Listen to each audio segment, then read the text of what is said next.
എന്നെ സംബന്ധിച്ചിടത്തോളം ഇതൊരു ആഗോള പ്രതിഭാസമാണ്. അതിൻ്റെ ചെറിയ ചെറിയ അനുരണങ്ങൾ മാത്രമാണ് ഈ കൊടുങ്ങല്ലൂർ അമ്പലത്തിൽ പി ജയരാജനെ കാണുന്നത്, ഒരുപക്ഷെ ഗുരുവായൂരിൽ മുഖ്യമന്ത്രിയുടെ മകൻ വിവേകിനെ കാണുന്നത്. ഇനി നാളെ ഒരു പക്ഷം പ്രിയപ്പെട്ട ഗോവിന്ദ മാഷെ നമ്മൾ ചിലപ്പോൾ ഏതെങ്കിലുമൊക്കെ അമ്പലത്തിൽ കാണാം. ഞാൻ പറയുന്നത് ദയവ് ഇത് ജനൻ ടി വിയോട് എനിക്ക് അഭ്യർത്ഥിക്കാനുള്ളത്, നിങ്ങളിങ്ങനെ പുറകെ പോയി വീഡിയോ എടുക്കരുത്.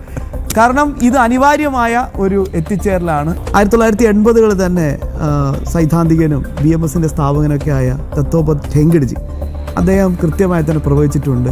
അന്ന് കമ്മ്യൂണിസം എന്ന് പറഞ്ഞാൽ കൊടികുത്തി വാഴുന്ന സമയമാണ് കേട്ടോ.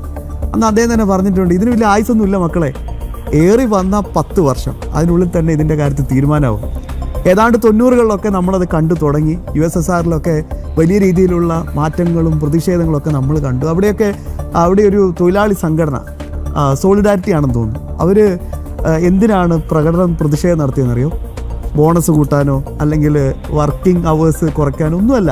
ഒരു 2 നേരം ഒരു 2 റൊട്ടിക്ക് വേണ്ടിയിട്ട് അവർ പ്രതിഷേധം നടത്തി. അപ്പം എത്രത്തോളം ഈ ഒരു കമ്മ്യൂണിസം എന്നുള്ള ഈ ഒരു പ്രത്യയശാസ്ത്രം ഇത് എത്രത്തോളം മാനവികതയെ പറ്റി വലിയ സംസാരം പറയുമെങ്കിലും ഒട്ടും മാനവികത ഇല്ലാത്ത ഒരു പ്രത്യയശാസ്ത്രമായി ഈ കമ്മ്യൂണിസം മാറിയ ആ സാഹചര്യത്തിൽ അന്ന് തന്നെ ഇത് മഹർഷിയിലേക്കുള്ള ഒരു യാത്ര തുടങ്ങിയിട്ടുണ്ട്.